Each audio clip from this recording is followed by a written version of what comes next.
अस्सलाम वालेकुम, very good evening, welcome to sports floor. Pakistan और श्रीलंका के दरमियान ओडीआई सीरीज़ जो चली है उसमें पाकिस्तान अब लीड कर रहा है सीरीज़ को 2-0 से। एंड कल रावलपिंडी में काफ़ी ठंड थी, was very very chilly, but this one person who was on fire and that's right, the only player who's making headlines is Babar Azam, जिन्होंने काफ़ी लंबे वेट के बाद ओडीआई सेंचुरी स्कोर की। तो of course everyone is talking about it and you know exactly 807 दिन का इंतजार था जिसके बाद ये कहानी ख़त्म हुई है। बाबर आजम ने ऑफकोर्स सिर्फ सेंचुरी स्कोर की, उन्होंने एक बोझ उतार दिया। दिस समथिंग, वो कहते हैं ड्राउट था उनके पर 83 इनिंग्स का, तो हर तरफ से क्रिटिसिज्म भी थी और फिर एक ऐसी इनिंग्स जिसमें वो खुद भी एक लम्हे के लिए आई जस्ट कुड फील कि वो बड़े रिलीफ नज़र आ रहे थे और उसके बाद उन्होंने सजदा किया। सो बाबर ने अपना ट्रू ये भी बोला बाद में कि वो मैं आपको ज़रूर आगे जाके बताऊंगी, बट खैर पाकिस्तान ने चेस कर दी 289 लाइक बड़े कोई सीजन बैटिंग यूनिट की तरह। फ़खर के 78, रिजवान के वेरी काम 51, साइम के electric start. But headlines of course आपके सामने बाबर आजम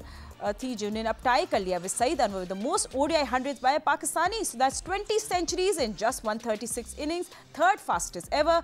और ये कम बैक पे हम लोग बात करेंगे बाबर की। यार श्रीलंका के अटैक ऑफ कलर था, यू नो कैचेस भी छोड़े उन लोगों ने, न्यू बॉल से प्रेशर नहीं बना सके। और फिर have to mention Imran Ahmed with his 3 wickets जिन्होंने श्रीलंका की बैकबोन तोड़ दी। But of course story of the night is Babar आजम। हमारे एनालिस्ट हमारे साथ मौजूद है, जल्दी से इनको इंट्रोड्यूस कर लूँ। मेरे साथ है टेस्ट क्रिकेटर अहमद शहजाद, मेरे साथ है टेस्ट क्रिकेटर सिकंदर पाक एंड पाकिस्तान क्रिकेटिंग के फॉर्मर कैप्टन मिस्टर राशिद लतीफ़।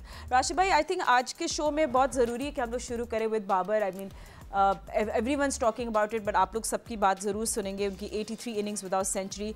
बाबर कह रहे थे एक टफ फेज़ में आपको पता चलता है कि आपके सच्चे दोस्त कौन है।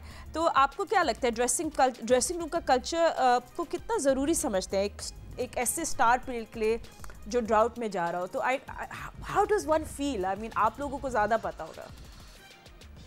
देखिए, सबसे पहले बाबर को शुक्रिया अदा करना चाहिए गवर्नमेंट ऑफ पाकिस्तान का, क्योंकि श्रीलंका की टीम तो जा रही थी, वो रुक गई और उसके बाद उनको मौका मिला, फराहम हुआ और वो मैच खेले। और इसमें टीम का बड़ा अमल दखल होता है, क्योंकि रिलैक्स लग रहे थे काफ़ी। 4-5 जो मैचेस हमने टीवी पे देखे हैं, साउथ अफ्रीका के खिलाफ वनडे है, T20 है, तो उसमें थोड़ा रिलैक्स हुए हैं। उससे पहले इनकी बैटिंग देख लें, फील्डिंग में देखें, बैटिंग में नहीं लग रहा था कि वही वाले बाबर हैं। उनकी शॉट्स नहीं लग रहे थे, वो स्ट्रगल कर रहे थे। स्ट्रगल कल भी की है, ऐसा नहीं है। कल थोड़ा सा एडवांटेज जब मिलता है तो आपको ऐसे ही मिलता है कि शाम को रात में बैटिंग आई, थोड़ी बॉल वेट हो गई, बॉलिंग थोड़ा वीक थी, जहाँ पे उनको स्ट्रोक खेलने थे, सीम नहीं हुई, स्विंग नहीं हुई, टर्न नहीं हुई, तो उसका भरपूर फ़ायदा उन्होंने उठाया। और ऐसे में भी लोग आउट होते हैं। साइम अयूब अच्छा खेल रहा था, वो आउट हो गए। फ़खर जमान अच्छा खेल रहा था, वो आउट हो गए। लेकिन होता है कि इतने सारे मैचेस हो गए, इतनी सारी इनिंग्स हो गई, तो एक दिन आता है कि आपको आपके रन दिखे हुए होते हैं। तो मेरे ख्याल से बाबर को मिला तकरीबन 84 इनिंग्स के बाद सेंचुरी मिली है। यहाँ पे बात सिर्फ सेंचुरी की नहीं है, आगे क्या होता है ये बहुत अहम है, क्योंकि वो हमारे अहम प्लेयर हैं, खेल रहे हैं, काफ़ी अरसे से खेल रहे हैं। कुछ ड्रॉप हुए लेकिन दोबारा आए, और यहाँ पे इनको इस फॉर्म को लेके चलना है पाकिस्तान के लिए। अपने लिए तो हो गया जो होना था, पाकिस्तान के लिए लेके चलना है कि आगे जाके ये अहम प्लेयर साबित हो सकते हैं, जैसे ये पहले हुआ करते थे। और इनकी वजह से बाकी प्लेयर को बहुत हौसला मिलेगा। And Sikandar, I mean I think just mentality आपने वैसे क्या ऑब्जर्व किया कल बाबर आजम की इस सेंचुरी में? I mean so good, we are so all happy for him because I know कि he was also waiting for this and so were his fans. देखो, करंट अफेयर का शो है, मैं हमेशा कहता हूँ, अगर हमने पहले जो भी बातें की वो उस ज़माने की हिसाब से थी, आज जो है वो चेंज हुआ है। और हमने परसों जो बात की थी मैंने दानिश के साथ, मैंने यही कहा था कि हमारे लिए बहुत इंपॉर्टेंट प्लेयर हैं, एक्सपीरियंस है इस सदी में, इस वक्त करंटली, तो इनको फॉर्म में आना ज़रूरी है और इनको काउंसलिंग करें। उनकी काउंसलिंग होनी चाहिए कि कहीं ऐसा तो नहीं कि जहनी तौर पे कुछ परेशान है, और वो होंगे ऑब्वियसली। कितने 2 साल के बाद उन्होंने 100 किए शायद। आप कितने दिन आप बोले थे? 800 कुछ दिन ना? जी, हाँ, तो तकरीबन 2 साल हो गए और तकरीबन 807 दिन। हाँ, तो 2 साल से ज़्यादा वो हो गए और 85 इनिंग से ज़्यादा उनकी इनिंग्स हो गई थी, 100 नहीं हुए थे। तो एक बैट्समैन जो होता है जिसका काम ही ये है, वो भी परेशानी होगा ना, जहनी तौर पे तो परेशान होगा। मगर चले, बहुत अच्छा हुआ। जैसे प्रेस कॉन्फ्रेंस में कह रहे थे अबाउट यू नो आपको पता चलता है आपके ट्रू फ्रेंड्स कौन है। What do you think he meant by that? देखिए, क्रिकेट के अंदर कोई किसी का दोस्त नहीं है, ये मैं आज आपको लिख के देता हूँ। मेरे साथ 3-4 दफ़ा ऐसा हो चुका है कि जिसमें क्रिकेटर्स, इसमें बहुत बड़े बड़े क्रिकेटर्स थे हमारे, महान, मैं नाम नहीं लूँगा, महान जो क्रिकेटर जिनको कहा जाता है, वो भी हमें धोखा दे गए थे।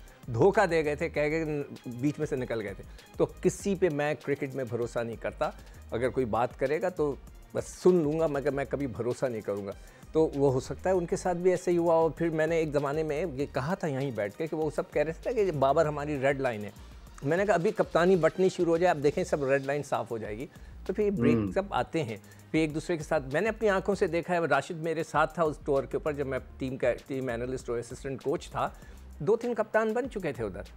एक तरफ एक कप्तान था फास्ट बॉलर, दूसरी तरफ दूसरा फास्ट बॉलर कप्तान था, सब आपस के अंदर ग्रुपिंग हो गई थी। तो ये बहुत होता है, इसमें कोई किसी का नहीं। मगर पाकिस्तान के लिए बड़ी अच्छी बात है, खुशाइन बात है कि T20 का वर्ल्ड कप आ रहा है। उससे पहले बाबर जो हैं उन फॉर्म में आ गए हैं, और अब आई होप कि अपनी फॉर्म को वो कैरी करें। और हम जो एक्सपेक्ट करते हैं कि जो हमारा वर्ल्ड कप है T20 का वो बहुत अच्छा हो जाए। तो let's see, good luck to him. And I promise this because हम लोग आगे जाके रिजवान और बाबर की जो 112 रन की पार्टनरशिप थी, इस पर भी आगे जाके बात करेंगे and talking about the future because the world cup is coming up. But Ahmed, I mean 12 of 22 start, 16वें ओवर पे टेम्पो शिफ्ट हुआ। आपको उनकी trigger moment, balance, I mean what did, आपको कोई टेक्निकल एडजस्टमेंट दिखी in Babar? What did you see as a batter? देखिए, थोड़ा सा इसको सम अप इस तरह करते हैं कि ब्लेसिंग एंड डिस्गाइज हुई है हमारे प्लेयर्स के लिए कि सारी जो सीरीज है वो पिंडी इस्लामाबाद में शिफ्ट हो गई है, क्योंकि बैटिंग पैराडाइज। दूसरा ब्लेसिंग एंड डिस्गाइज है, और बड़ा शुक्रिया हम अदा करते हैं कि श्रीलंकन टीम जो कि ये सीरीज खेलने आई थी और जो भी पीछे हुआ उसके बगैर यहाँ पे रुकी और वो अपना टूर्नामेंट खेल रही है। वो 50 ओवर जिस तरह हमने पहले भी कहा था बहुत होते हैं, बहुत ज्यादा होते हैं। क्या श्रीलंका के पास उस तरह के बॉलर्स मौजूद हैं जो डे इन डे आउट आके प्रेशर बिल्ड कर सके, प्रेशर डाल सकें? हमने कल के मैच में देखा है कि दो तरफ से जिस तरह बॉलिंग पार्टनरशिप कहते हैं उस तरह हुई नहीं। एक बॉलर है उनके पास हसरंगा, चमीरा जो है वो पहले तेज करते थे, इंजरी के बाद अगर आप उनकी पेस देखें 128 थी। सो एक परफेक्ट प्लेटफॉर्म सेट किया था साइम अयूब ने और उसके बाद फखर जमान ने। जी, फखर जमान अपने आप को बहुत लकी कहेंगे कि उनके 3 कैचेस छूटे हैं ये जितनी भी उन्होंने 70 की इनिंग खेली है। लेकिन जब बाबर आए पहले 50 के अंदर आप देखें उनकी जो सबसे स्टैंड आउट चीज करती थी बाबर आजम की कि चांसलेस इनिंग है। उन्होंने कोई चांस नहीं लिया, कोई बॉल पैडों पे नहीं खाया। हसरंगा ने भी उनको बॉल किए, हसरंगा इंजर्ड हो गए, बाहर आए, लेकिन उसके बाद अच्छे बॉल किए। लेकिन उन्होंने एडजस्ट अच्छा किया। जिस तरह राशिद भी ने कहा, कोई इतना टर्न मौजूद नहीं था, लेटरल मूवमेंट मौजूद नहीं थी। उसके अलावा ये सेंचुरी जो थी, ये सेंचुरी उनके अपने कॉन्फिडेंस के लिए बहुत ज्यादा जरूरी थी। हमने इसी शो में बैठ के बहुत ज्यादा बात की है कि अगर कोई एक फॉर्मेट जो है वो बाबर आजम को सूट करता है, जहां बाबर आजम के बहुत ज्यादा रन्स हैं, वो है ओडीआई फॉर्मेट।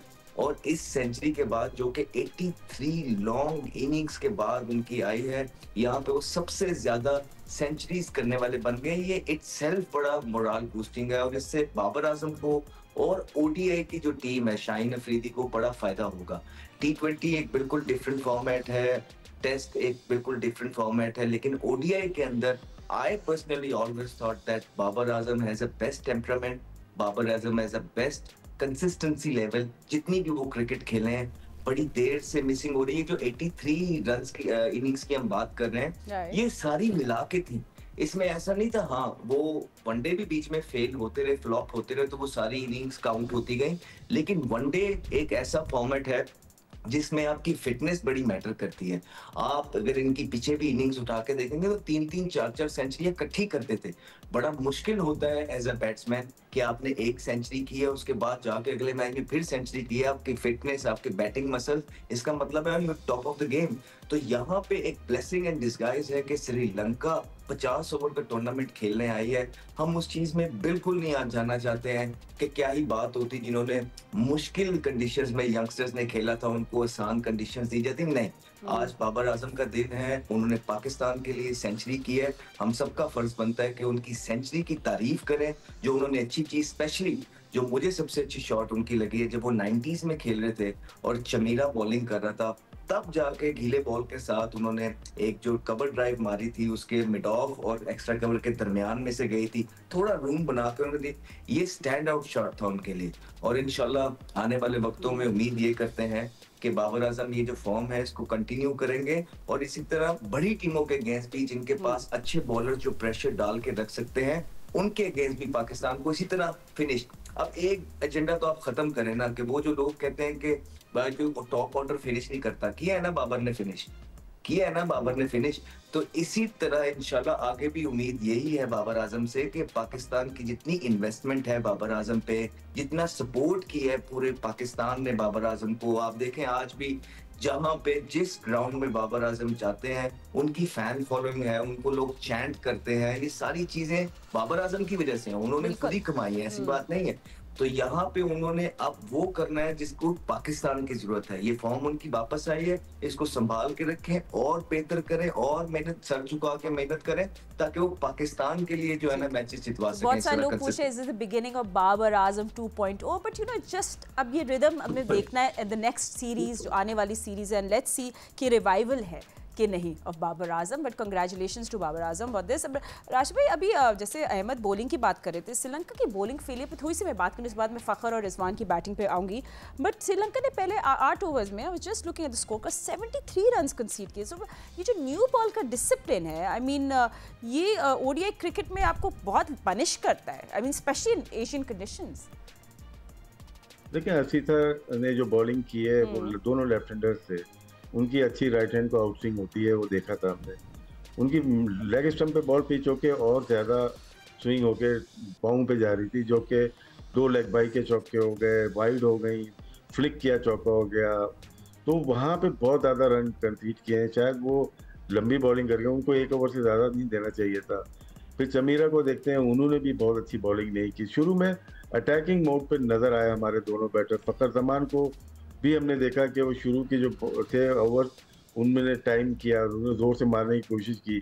और हम देखते हैं साइम अय्यूब ने भी वही टैक्टिक इस्तेमाल की जो कि फ़खर जमान की। तो हमारे दोनों ओपनर्स ने यही सोचा था नए बॉल से हम जितने भी रन कर सकते हैं, और उससे फ़ायदा भी हुआ। बाद में बाबर और रिजवान जब खेल रहे थे, पीछे रन इतनी तेज़ी से बनाए हुए थे कि ये डॉट बॉल भी खेल रहे थे तो फर्क नहीं पड़ रहा था। हालांकि हम आखिर तक गए ओवर मैच के लास्ट 2 ओवर रह गए थे या 1 ओवर रह गया था इसके बाद।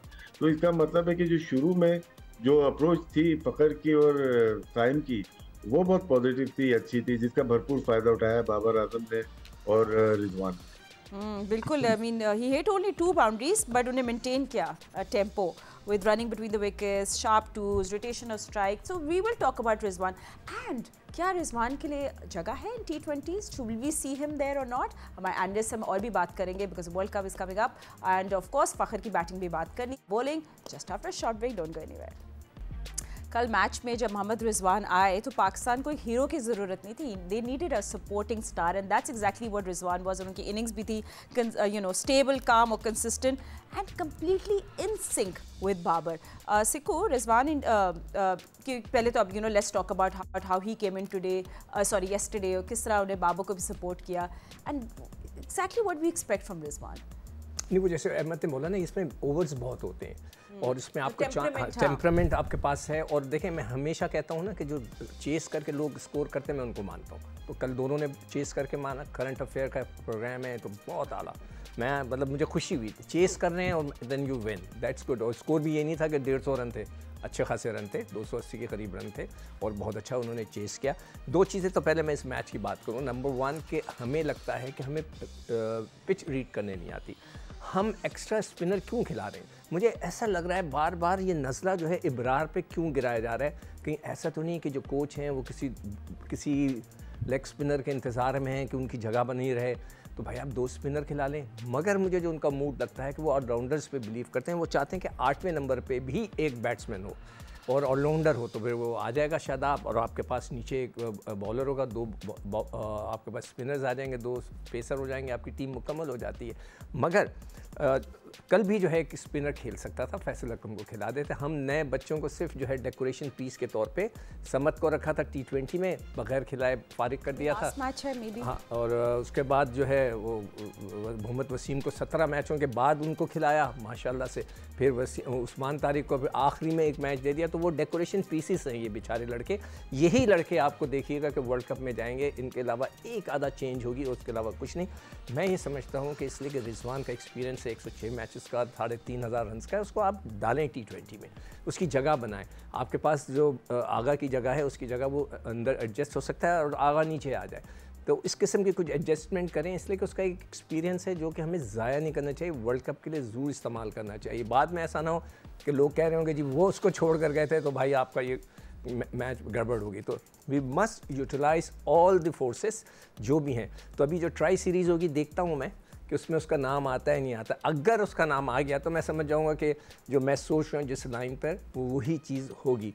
तो देखते हैं कि कल होता है नहीं होता। और जो फास्ट बॉलिंग की आपने बात की, कल बहुत ही पैथेटिक बॉलिंग की है दोनों ने नए गेंद से।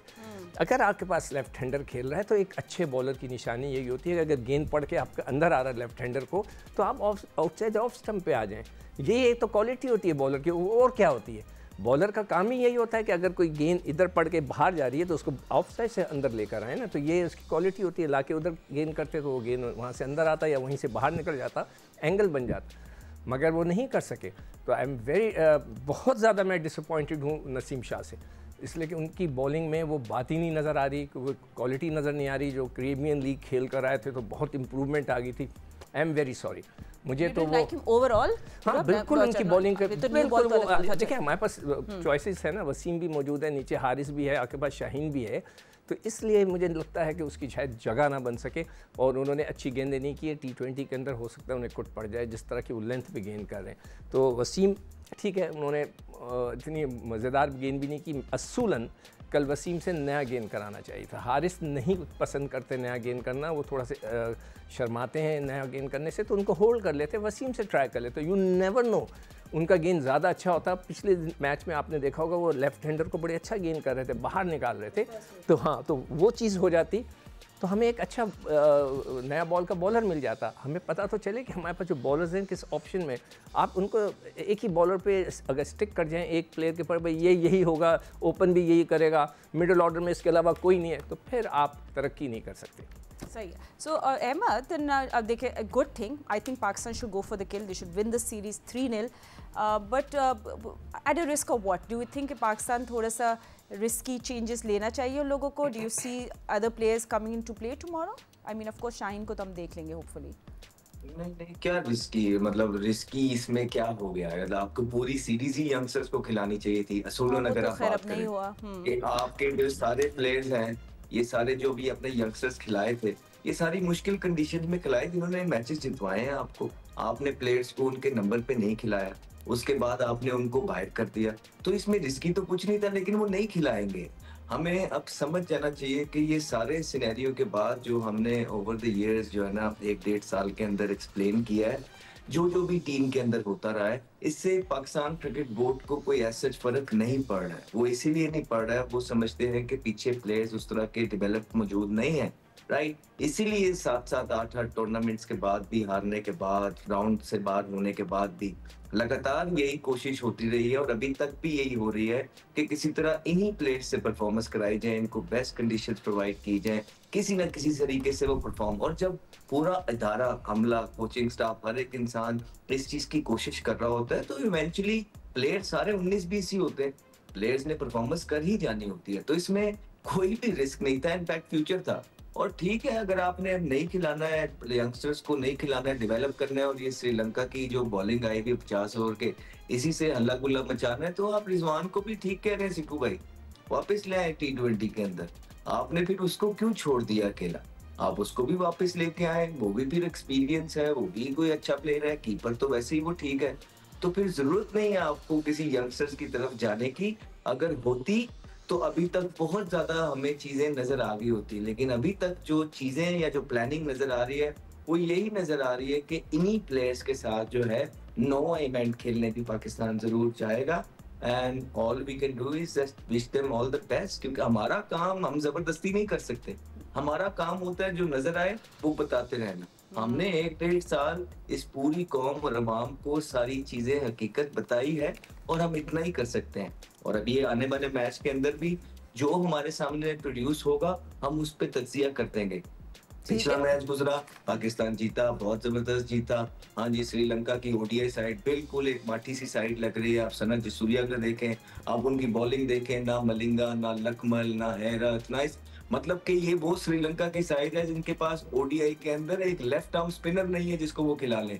मतलब ये एक नॉर्मल ट्रेट होती है कि आप 50 ओवरों की टीम लेके आते हैं, उसके अंदर आपके पास लेफ्ट आर्म फिंगर स्पिनर मौजूद होता है। इधर श्रीलंका के पास एक लेफ्ट आर्म स्पिनर मौजूद नहीं है इनके पूरे स्क्वाड के अंदर, सो यू कैन इमेजिन। और फिर श्रीलंका के ये हालात थे कि वो खुद सर्कल के अंदर बॉलिंग करने आ गया, जो कि कभी कभार बॉलिंग करते होते हैं। फिर उनके जो मेन बॉलर थे उनकी इतनी पिटाई हुई, जिसके बाद उसको अपने नॉन रेगुलर बॉलर लेके आने पड़े नीचे, और गीले बॉल के साथ फ्लैट पिच के पास नॉन रेगुलर बॉलर, जहां सिंगल नुकरी और सिंगल ही चाहिए था। जिस तरह राशिद भाई ने कहा कि पहले 10 ओवरों के अंदर काम तमाम हो गया हुआ था, रन रेट कंट्रोल में आ गया हुआ था, उसके बाद आपको क्या चाहिए था? सिंगल। वो उनके पास कोई इस तरह का बॉलर नहीं था। रोके हसरंगा एक है, लेकिन उसको भी कोई ऐसी हेल्प नहीं मिली, उसकी कमर में भी दर्द हो रहा था, बाहर गया वापस आया। सो इन शॉर्ट ये है कि दुनिया भर में इस तरह की टीम के अगेंस्ट जो है, दुनिया भर में यंगस्टर्स जो हैं वो डेवलप किए जाते हैं। जिस तरह अभी साउथ अफ्रीका आया था, आप देखें वो पाकिस्तान के खिलाफ 12 प्लेयर छोड़ के आया था, क्यों? कि कोई यंगस्टर बन जाए। इसी तरह आइडियली अगर आप मुझसे पूछेंगे तो मैं तो यंगस्टर्स खिलाता कि डेवलपमेंट हो जाए। हाँ, अगर कोई बड़ी सीरीज आती है तो अपने सीनियर प्लेयर्स बिल्कुल लेके आता, क्योंकि बस उनके पास तजर्बा मौजूद है।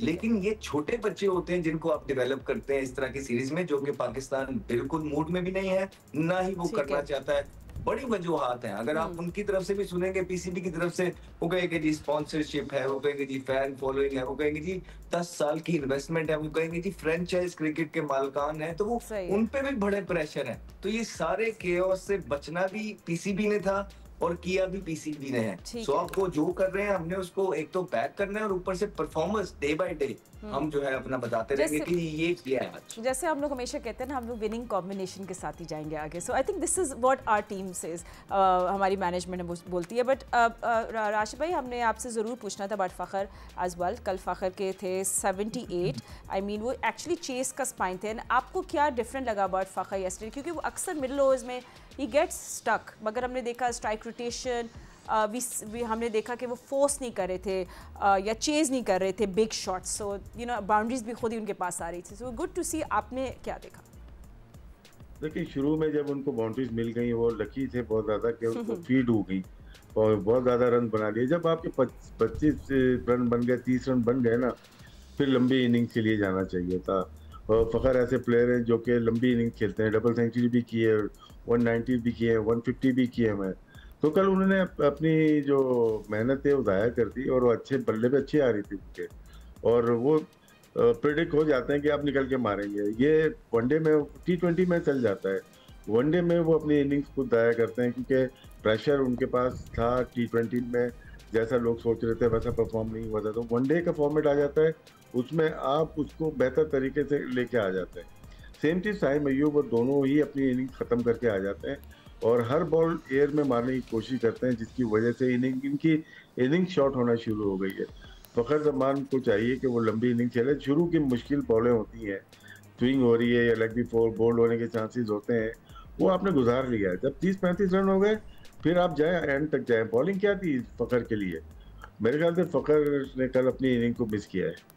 Oh, Siku, do you also feel the same मतलब that he वो missed सही out? कह रहे हैं। He didn't go all the way. नहीं, वो ये सही कह रहे हैं ना, इतने ओवर थे, उसको पूरी यही एक क्वालिटी होती है प्लेयरों को खुद सोचना चाहिए कि यू हैव अ चांस। जैसे कल बाबर को चांस मिला कि पूरा खेलूं, वो पूरा खेलता चला गया।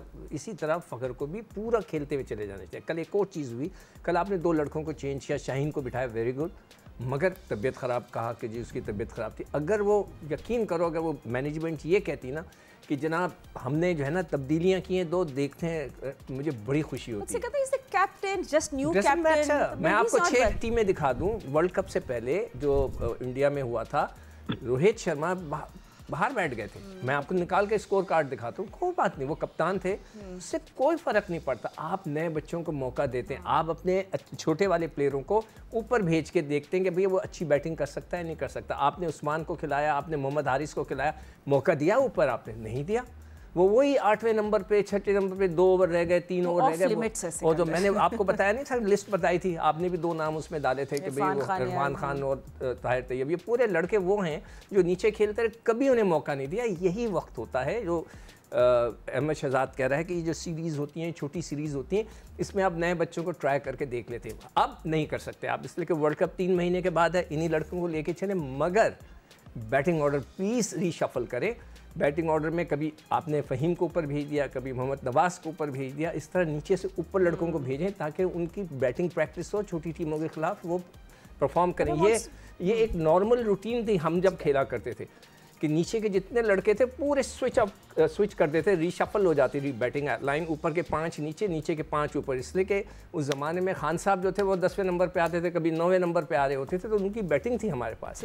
तो आप ये कर सकते हैं, नीचे के लड़कों को प्लीज बैटिंग करा के उन्हें प्रैक्टिस दें। I also want to see more bowling changes. I mean, I don't know. Spinner, bowling rotation, yeah, spinners, something like that. ये सबको आपने खेलना है जाके श्रीलंका में वर्ल्ड कप ना, तो you have to have spinners. Ibrar को आप प्लीज ड्रॉप ना करें, वो बेचारा जो है, आप लोग ना ही बोले अभी फिलहाल तो अच्छा, मुझे तो डर लग रहा है उस बेचारे को फिर ड्रॉप कर देंगे। चलिए आखिरी सवाल फिर राशिद भाई से पूछे थे। राशिद भाई, शायद ड्रॉप हो, शायद पिक हो, कल आप मतलब चेंजेस के बारे में सब पूछ रहे हैं आपसे लास्ट वर्ड लेने के, भाई आपको क्या लगता है, कुछ होना चाहिए, नहीं होना चाहिए, कोई बैटिंग ऑर्डर जिस तरह सिकंदर नहीं चेंज करना चाहिए कल के मैच में। और कल आखिरी चेंज, मतलब मैच ही भी वनडे आखिरी है, इसके बाद हमारे मैचेस T20 की शुरू हो जाएंगे और वर्ल्ड कप तक T20 ही शायद मेरे ख्याल से खेल रहे हैं। तो कल आप चेंज कर सकते हैं, हसीब बाहर बैठे हुए हैं या फैसल अकरम बाहर बैठे हुए हैं, इन दोनों को हम ट्राई करना चाहिए। और इसके बाद कोई मौका मिलेगा नहीं, फिर ये डोमेस्टिक में चले जाएंगे कुछ प्लेयर्स इसमें से। तो कल अच्छा है दिन है कि एक मैच है बाकी और 2 ऐसे प्लेयर्स हैं जो कि अभी तक मौका नहीं मिला, उनको मिलना चाहिए। ठीक है, on that note thank you so much gentleman for joining us and we hope कि पाकिस्तान बिल्कुल क्लीन स्वीप कर लेगी। जियो न्यूज़ में आप स्पोर्ट्स की अपडेट्स आपको मिलती रहेंगी। अभी इतना ही वक्त है, अल्लाह हाफ़िज़।